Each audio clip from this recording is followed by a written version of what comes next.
week in the books, and oh boy, it's getting very, very spicy. We had some people who experienced some heartbreak after some big scores that might have ended their season, and we've got some people who bought themselves a lifeline with a win. The soup has never been thicker, and I still think next week with the fixtures yet to come, there's like one where someone could officially get knocked out. Aside from Nunuts, obviously, who is I think at this point is in the shit tier playoffs. Anyway, so first of all, how did I do against predictions?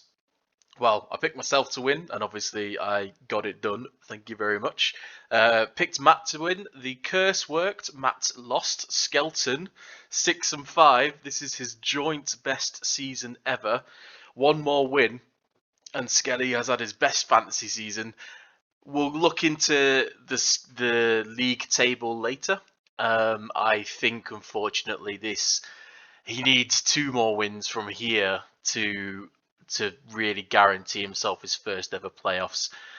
Some might say it's luck. I think it's pure skill from our future champion. I think he can do it.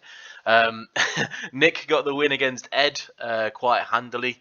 And then it got real bad for me. Kinch lost to Jim in an absolute barn burner of a game, 70 points to 80. And then Mark lost to Connor in another barn burner of a game, but this is Connor scored 130, Mark scored 124. And then Numbnuts took a battering to Mike.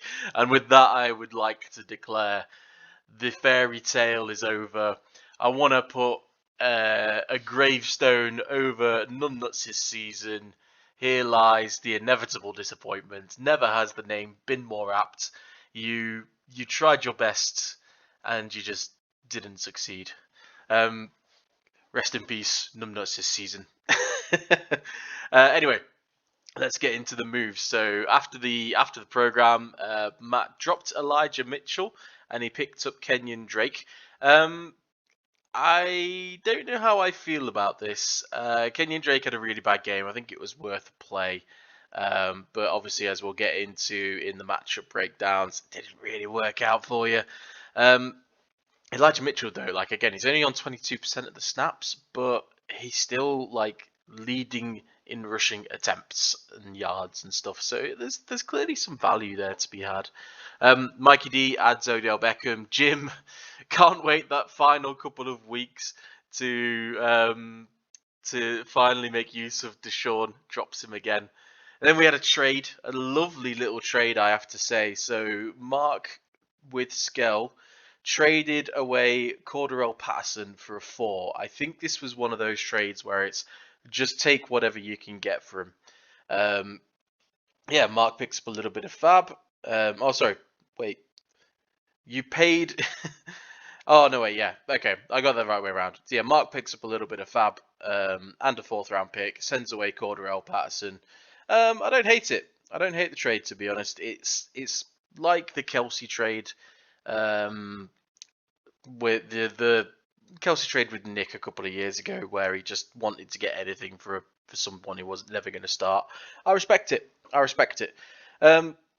I added MVS. This was just a spare roster move. I really, really regret not adding Samaje Perine. He was my other option. I'm a bit of an idiot for doing that, but that's okay.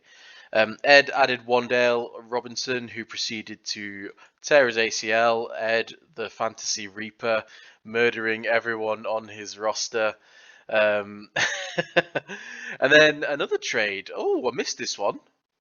Wow. Oh, wait, no, I didn't. I was playing against him, of course. Matt sent away Lamar Jackson on the week where Justin Fields gets hurt. And he gets himself some Keenan Allen, who didn't really play.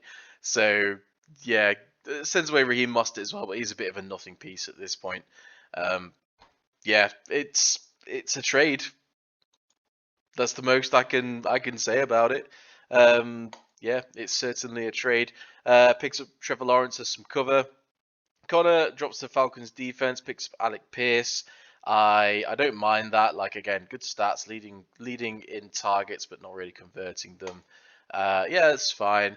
Matt drops Jarek McKinnon, which is okay because he didn't really do anything. Picks up Nico Collins. Yeah, it's fine. You know, getting wide receiver pieces, but they're probably not making your starting roster at this point, so it's okay. Then my nemesis Numbnuts, he outbid me for Elijah Mitchell, which I don't really mind after his performance. Like I would have liked to have him. I think he's probably good for a spot start. But yeah, Num outbid me on the Sunday night waiver program, $11 to $10. Well played, Numbnuts. You got in my head. Enjoy that one. Matt Hall going to the trap defense, which is Miami Dolphins. Don't do it, man. They're not actually very good. I know they're playing against Houston this week, but I wouldn't. I don't trust them. Carl Pitts on the block because he's dead. Wandell Robinson on the block because he's dead. Ed the Fantasy Reaper Green claiming victims. The poor guy's got 4 or 5 ACLs on the season now, just collecting them in his locker room. I think he's had more snapped ACLs than wins this year. Yeah, it's rough. It's real rough, but there's just sometimes you get messages from the fantasy gods that it's not your year, and that's one of them, unfortunately. Yeah, Nunless picks up a nice defense, gets rid of Darrell. Another trade. Was this today? It was yesterday. Wow, I missed this one as well. Mark picking up Michael Pittman for a 1. Yeah, fair enough. You need the players, you need the wide receivers, make a move. Lovely. And then Matt picks up Mr. Spot Start, Zay Jones. Wandale in the bin, Russell Wilson in the bin, all good. And then you're on the weekly report. So yeah, quite a few interesting transactions there. A couple of little trades as well. I think this one for Michael Pittman has gone very much under the radar. Yeah, that's quite kind of interesting. Like Michael Pittman is good with Matt Ryan, but is he really like did Matt play him this week? Yeah, he did. Is he really one worthy? This is like his standard stat line: 6 receptions, 75 yards. That's pretty much what he's going to do. He's never really been the end zone target. So yeah, man, I don't know. I like it. I think it's one of the ones where if you're going to do it, you gotta make some moves. You got to try and get do something, change something to keep getting those wins. So yeah, fair enough. Okay. Quick look at the table then. So after the inevitable disappointment, he is 3-8. He's sat at the bottom of the table. 1,260 points for points against. Sorry, a lovely stat that was pointed out. He's got nearly 300 more points against the game than Skell, so it's like 250 points against. Over an 11-week season, that is 20 points a game more than Skell that Numbnuts has had to face. Yeah, that's pretty fucking brutal. That's like playing against an extra QB every single week.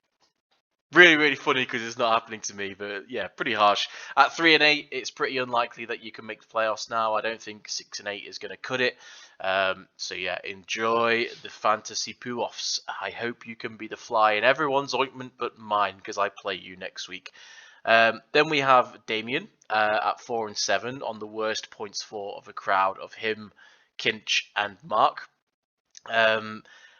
These are outside chances to make the playoffs at this point. Like we've been over what their path would be to make it to the playoffs. Damien's made some moves, picked up Lamar Jackson, so if he becomes like less shit, he might be good. And then yeah, we've got Kinch as well, who hasn't really made moves, but with Derrick Henry, could always go absolutely wild. Like, yeah, you never know. Again, could be the fly in the ointment there. Mark, with a very bad beat, but his points for is better than everyone's except Matt's above him. So if he can get to the 7 wins, yeah, we'll see if he can make it. Yeah. Then we have we'll do a bigger playoff picture review in the next episode. Then we have on 5 and 6 we have Jim and Matt Hall. Matt has quite a healthy points for at 1,270, outpacing everyone above him except for Nick. So maybe you can feel hard done by on that 5-6 record. Maybe it's just all been Saquon Barkley and that's finally crumbling around you. And Justin Fields, whose also shoulder is crumbling around you. Then at 6 and 5, taking up our first playoff spots, we've got Skell, 1,100 points for. We also have Ed on 1,140, and then myself on 1,160 in the fourth spot. I wouldn't classify these guys as safe at all, but I'll go through the running for the people who I think have the safest route to the playoffs anyway. Then we have Connor, Nick, and Mike making up the top of the table. Connor on 7 and 4, Nick on 7 and 4 as well, with 1,330 points for, and then Mike at the top on 9 and 2. I think he'll officially have the star next to his name. Yeah, so a couple of people I want to focus on for the playoff running. In terms of people who have quite a nice, easy-ish schedule, the one I want to focus on first is Connor. So Connor, like, his schedule is Kinch and then Numbnuts and then me.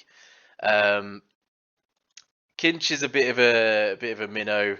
Numbnuts, he's in the shit tier for a reason, and then he's playing against me. And then conversely, looking at my schedule, I play Numbnuts, then Kinch, then Connor. So for me, that is, on paper, two teams that should have two relatively simple wins. And I've just jinxed myself by saying that, and I know it for a fact. But that is two. So against Kinch and Num, like, these guys technically are kind of out of the playoffs. But the flip side is Kinch could play spoiler here, and Numbnuts could play spoiler as well. Obviously, if they both pitch up and get 2 wins the next 2 games, that really puts us in a bind. So yeah, the way I would see it is I would expect me and Connor to win those next 2 games. There's not much threat coming from Kinch and Numbnuts' team beyond like Dalvin Cook and Derrick Henry. So yeah, you should hopefully be able to get it done. And that final week should just be like an 8 and 4 and a 9 and 5, 9 and 4, an 8 and 5 and a 9 and 4 team, just having a little friendly before the playoffs there. Contrast that with Ed. So Ed in week 12, who is going to have to face Matt, who is very, very upset about getting beaten by Skelton. In week 13, he's going to have to play Mark, who his team deserves to be in the playoffs, I would say. And then in week 14, he's got to play against Jim. Now that's a winnable game with the way Jim's roster is built. Like, he's got the Kamara bye week that week, which is always going to be tough to survive. But yeah, that's a real tough run-in. The good news for Ed, like, to be in with a shout, is he just needs to score points. And he just needs to, like, if he scores points and keeps pace with Skelton, then, and outside of that, you've only really got, like, you would need to beat Mark on the way through. You'd need to, like, it's real tough, because even if you do keep pace points wise, you've then got Matt and Mark below you who both have better points for, and like Jim to a lesser extent could overtake you as well. It's real interesting. Real interesting, but that's such a harder run into the playoffs. And then Skell as well has an awful run into the playoffs. So next week, like, we've got Skelton facing off against Nick, so against top of the league. He's going to have to be real lucky to get a win there. Week 13, Skell takes on Mikey D. And then, who again, top of the league, it's just outrageous. And then week 14, Skell has to take on Damien. But again, he's got bye week still. Is it the Aaron Jones bye week, the Cordarrelle Patterson bye week, the guys he just bought? So yeah, it's it's real tough running for Ed compared with myself and Connor. The run-ins to the playoffs are very, very tough for Ed and Skell. The best hope is, well, you've got it in your own control. So keep winning games. Keep winning games. But 7-7 probably isn't enough for those guys to get through, and I'd expect Matt to get there, and I expect Mark to potentially reach there as well. And I mean, Jim's always got possibility as well. So yeah, it's going to be very, very tight down there. Anyway, enough of me waffling on about playoff scenarios and the unlucky run-ins versus the lucky run-ins. We'll have a little matchup breakdown, and then we'll get onto waivers. Okay, so the first matchup we had was myself versus Damien. I put on 120 points, Damien put on 80. Josh Allen, first awful game of the season from him. Very, very disappointing. But on the flip side, it was made up by David Montgomery finally being the only man in Chicago. And Ramondre Stevenson had an okay game. Deebo Samuel, though, is back, baby. Deebo! And Chris Olave as well. Absolute powerhouses for my team. Pretty good streamers down there as well for me. I think it kind of like when you only get 0.25 from Kadarius Toney before he snaps his hamstring again, it doesn't matter how good your running backs are. Like, you're always going to struggle with that wide receiver room, especially if D-Hop is not putting up like 20, 30 points to make up for it. Lamar Jackson should have been a good addition for you. I'm very, very far out on Lamar Jackson, so yeah, I don't think that's the best addition to make. You've got, again, if you imagine telling people last year or 2 years ago you had Kyler Murray and Lamar Jackson on your team, like, it would be absolutely insane. But I already think we're at a point where something needs to change significantly on their rosters or in their coaching for something different to occur. So yeah, it's kind of a rough place to be. Najee Harris looked good though on your bench. Didn't really make a difference to the result, but you know, I think you'll have enough in the Poo Bowl to avoid baking. But I wouldn't be upset if you did lost because the pizzas were fucking awesome. So again, just take that into account when I'm rooting against you in the playoffs. Next up, we have Matt versus Skell. Possibly my favorite result of the week. Sorry, Matt, I did pick you to win, but it is always really, really funny when the favorite loses. Yeah, Skell got 120 points, and the majority of it was powered by the Washington defense, which you picked up in the week. I didn't even tell him to do that. Like, fucking great move, Skell. Harrison Butker, a kicker, scoring 14 points. Fucking lovely. Taysom Hill, 7 points. Brandon Ayuk got him the 15 points on 2 receptions, 2 touchdowns, 20 yards. It's fucking glorious. And then just to really rub salt in the wound, Mark sold Cordarrelle Patterson to him, who went up and put 18 points on the board. Fucking beautiful. Absolutely fucking beautiful. And it was a kick return as well. Yeah, like, you hate to see it. So Devontae Adams is doing his best for you here, putting 30 points down. Yeah, and good streams as well by yourself on the kicker and defensive front. But how do you compete with a man who plays a fucking 22-point defense and 20 points from Cordarrelle Patterson? You needed, again, Justin Fields. Maybe it feels like the train is slowing on him. I don't think it will be. He'll be fine. Saquon Barkley was very disappointing against Detroit. Maybe they're saving him for the playoffs a little bit. Maybe they're planning for that. I don't know. That's a very Giants thing to do. Never been there before. And then a slow game from AJ Brown as well.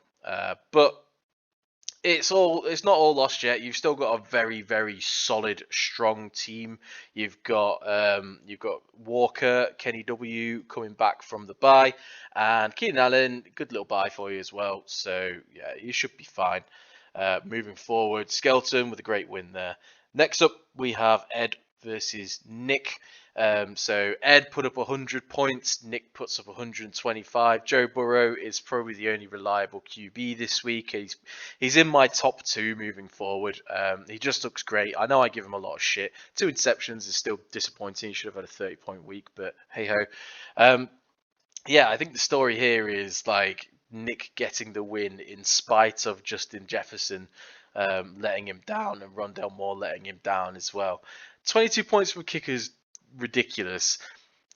32 points from Travis Kelce is a little bit more ridiculous, I think. Yeah, that's absolutely fucking ridiculous. I did not realize how badly Dallas fucking annihilated Minnesota. That is incredible. 40 points to 3. Anyway, poor Ed, look how many injuries he took there. Hollywood did not get activated, so you missed out, but you didn't have anyone to put in anyway. It's terrible for your bye weeks. Wandale Robinson, dead. Kyle Pitts, dead. Hollywood, you took an injury earlier on. Melvin Gordon, been cut from his team. Oh, oh God, Ed. How are you? You even drafted a dead guy as well. Like, how are you killing everyone on your fucking team? Outrageous. Yeah. I think you've got Tom Brady back next week. You've got Leonard Fournette back, and you've got Travis Etienne back. So that is a huge bonus for your team. But the wide receiver situation, you've just lost a guy who looked like he was going to be good for you in Wandale. You get Tyreek Hill back, but you still need to find a body to put in there, and now you need to find a tight end as well. Rough spot to be. But I mean, putting up 100 points without Tyreek Hill, without Tom Brady, without Lenny, without Etienne, yeah, I think you could be dangerous moving forward still. Got a few pieces there. Then we have the retard bowl, so we have Kinch versus Jim, 70 points to 82. Kirk Cousins, 2.2 points, man, that's fucking grim. Jimmy Garoppolo had a nice little week though, 25 points. Jim got the win in spite of his running backs shitting the bed. So Damian Pierce, 10 carries for 8 yards. Do you wish you'd sold him and taken the 1 yet?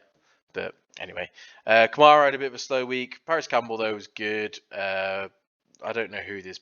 I don't think he's a real guy. Ben Skoronek. He's not real. Get him out of there. Joku fine. Tucker, San Fran defense was fine as well.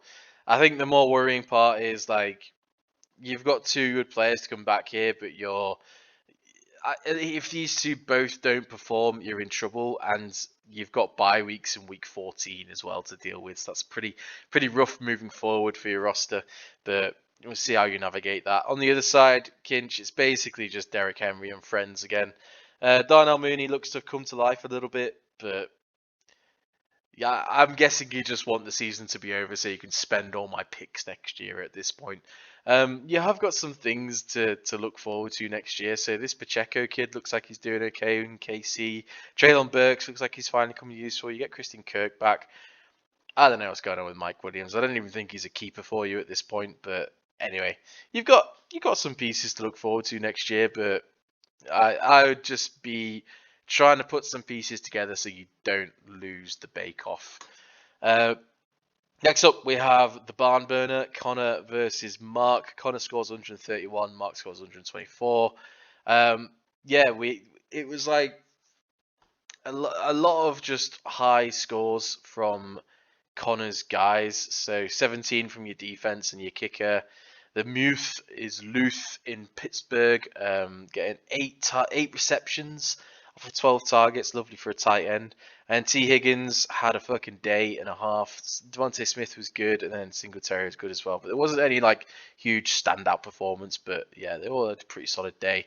On Mark's side, I think stream a better defense, and you're there. Tony Pollard, man, dropping 33 points. I know it was like a 40-point win, but still, he looks fucking great. Allen Robinson gets a touchdown. He might be able to be a spot starter for you. But yeah, you've got Christian Watson, who looks like a beast. Christian McCaffrey looks like a beast. Joe Mixon getting injured is a bit of a worry, but I'd probably just start playing Tony Pollard, to be honest. Like, fuck it. He's worth it. It's pretty solid team there from both sides here. Mark is very, very unlucky to be 4-7, in my opinion. I hope he wins out and gets to 7-7, because this is a team that does deserve to be in the playoffs, even if Joe Mixon has got mushy brains right now. The last game we're going to look at is Numbnuts versus Mike. So Numbnuts took a pathering here. Mike scores 120. Numbnuts gets 80 points. Daniel Jones, one of my selections for QB, streaming QB, I believe he was, had a weirdly good game. I think it helps that he runs one in, gets 50 yards on the ground. It's just not normal, really, but that's okay. Yeah, and then it's just a depressing time to be the Numbnuts fantasy owner. If CD Lamb only getting 7 points in a game where the Dallas Cowboys score 40 points, that's got to be worrying, right? That's got to be worrying. But anyway, I think it's like, oh boy, I don't even know what you do here, man. I don't even know how you improve this. Like Dalvin Cook, if Dalvin Cook doesn't fire, if Connor doesn't get touchdowns, which he did this week, but if Connor doesn't get touchdowns, Thielen's not a yardage machine anymore. McLaurin seems to be being phased out again in Washington. Yeah, it just, your superstars aren't firing. Whereas on the other side, bit of a lovely streams there. So Tyler Bass getting 23, your kicker, and your defense getting 18. Always nice and helpful, and then the rest of the damage really done by Mahomes and Eckler for Mike. I always feel like Mike's team's like a paper tiger, and like there's not actually that much going on. Like Donta Foreman again got fined out, Tyler Boyd, Jamar Chase is gonna be back soon, Gabe Davis again, like Josh Allen's a little bit rattled right now. Yeah, I always sit there going like, yeah, Mike's teams, it's not that tough, and then he's 9-2 and he scored the most points, or nearly the most points. It's just he just keeps doing it. Yeah, hopefully I beat him with the Miami defense again in the playoffs. Uh, yeah, so that's all the matchups we've gone through. Like I said, I went 2-4 in the week in terms of predictions. I think that now actually puts me below 0.5 on the predictions finally, because I had a 1-6 week not that long ago. So depressing, hard to predict you guys, but hey, it's the NFL. Random shit happens all the time. We're gonna have a quick look at waivers, and then we'll wrap the episode up. Okay, a very quick roundup of the waiver wire, and then we'll get out of here. So first of all, looking at QBs, and honestly, it's kind of a very rough spot if you're needing to stream someone this week. Aaron Rodgers has Philadelphia, which you don't want to attack. Taylor Heineke versus Atlanta is quite interesting. And then after that, I don't like any of it. I don't like any of it at all. Possibly go for Derek Carr at Seattle. But no, QB, if you've not got one locked in at this point, yeah, you're really going to struggle. The only play that I quite like at QB is, if you're really wanting to be a little bit naughty, is Deshaun Watson. If you're really struggling, he could come back and he could be elite again. He is out there on waivers. He can start practicing, and then he misses this week, and then he's back next week playing. I don't feel good about that, but if you like a guy who likes getting fisted by masseuses, then go ahead and pick him up. That's fine by me. Running backs, the guy we all need to talk about, Samaje Perine. Joe Mixon in concussion protocol. He's probably going to miss his next game. Tennessee quite soft against like running backs, so it's not a terrible matchup. He's worth picking up and probably spending a lot of your fab on. I'm probably going to go with a full fab dump on him. Yeah, if Joe Mixon misses time, he's just an insanely good starter at that point. Outside of that, it's just the usual guys, we want, and this is the reason why we picked them up. Like, we wouldn't need to be spending all this fab on Samaje Perine if we'd stashed him last week.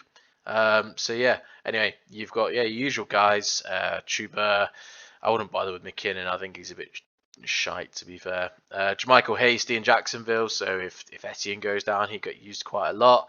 You got Alexander Mattison. Cam Akers, like, he got 14 rush attempts. They were not efficient. Well, they were okay, but maybe worth a little bit.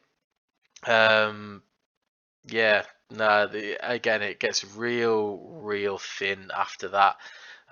Just be picking up the backups of people in case someone gets injured, you know. Maybe Cam Akers if you need points in a pinch, he'd be my choice. Kareem Hunt is a trap, just ignore him. Wide receivers. So, a couple of people to talk about here that I like. This guy, Demarcus Robinson, he is now Devin Duvernay. Skelton, I expect you to spend your fab accordingly. Outside of that, we are real thin on the ground again. Yeah, you can get you can chase the DeAndre Carter points from a couple of weeks ago. He might be around still. Outside of that, no, there's no one really worth going after. Yeah, like maybe this feels like a trap as well. The Josh Palmer. I know he scored a lot of points, but and yeah, same with Demarcus Robinson. It's bad to kind of chase them, but yeah, that's kind of where we're at right now in the receiver game. A couple of deeper dives is Sky Moore. If he's available. Yeah, Sky Moore. And Justin Watson. So there are a couple of KC guys who had good showings while other people were injured. So yeah, if you want someone cheap, because I don't think anyone's going to bid on them, you could pick up one of those guys, especially Sky Moore. He's quite interesting if he starts getting more and more playing time. More and more. Whee! Tight end. I struggle to look past Foster Moreau here.